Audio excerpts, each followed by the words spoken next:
Fake news. Medchal జిల్లా Kapra circle AS Raonagar Cherlapalli ప్రాంతాలలో ఇంటింటికి తిరిగి చెత్త సేకరించే కార్మికులు తమ ఆటోలో చెత్త లోడ్ చేసుకుని సాకేత్ దగ్గరలో ఉన్నటువంటి డంపింగ్ దగ్గరికి వెళ్లినప్పుడు అన్లోడ్ చేయాలంటే డంపింగ్ దగ్గర గంటలా తరబడి ఉండవలసి వస్తుంది. దీనికి కారణం రామ్కి సంబంధించిన చెత్తను లోనికి తీసుకునే యంత్రాలు రిపేర్లో ఉండడం వలన కార్మికులు చాలా ఇబ్బందులు పడుతున్నారు. ఒక్కో ఆటో ఖాళీ చేయడానికి కనీస గంట నుండి 2 గంటలు వెచ్చి ఉండాల్సి వస్తుంది. ఒక్కోసారి సాయంత్రం కూడా అవుతుంది.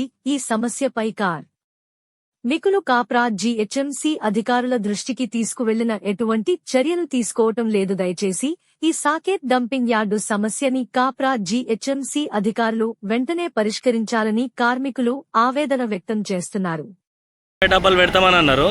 ఇప్పుడు ఈ డబ్బా దిగాక ఇప్పటికి 10 నిమిషాలు అవుతుంది. డబ్బా మీదకి ఇరుక్కపోయిందంటే వస్తలేదు. అక్కడ చూస్తేనేమో మొత్తం అక్కడ మొత్తం జామ్ అయిపోయింది.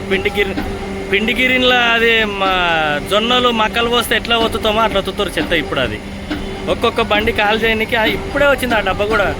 అది ఇంకా 5 బండ్లు కూడా కాల్ చేయాలి. ఆ డబ్బా మీద పోసి తొక్కుతారు.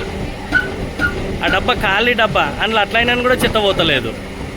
ఈ రామ్కి సంస్థ ఇక్కడ షాకెట్ దగ్గర చేసే నిర్లక్ష్యం ఎట్లుందనంటే చాలా టూ మచ్గా.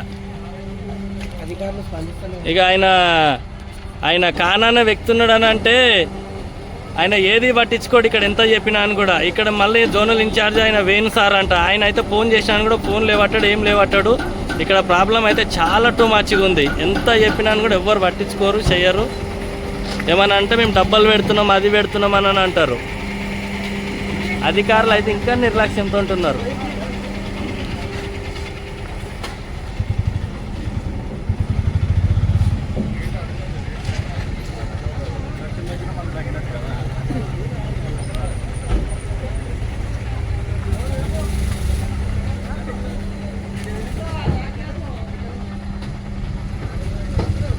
ఇప్పటికైనా ఈ షాకెట్ డంపింగ్ మీద ఎవరన్నా ఒకరు అధికారులు రామ్కి వాళ్ళకి గట్టిగా చర్యలు తీసుకోవాలని కోరుకుంటున్నాం.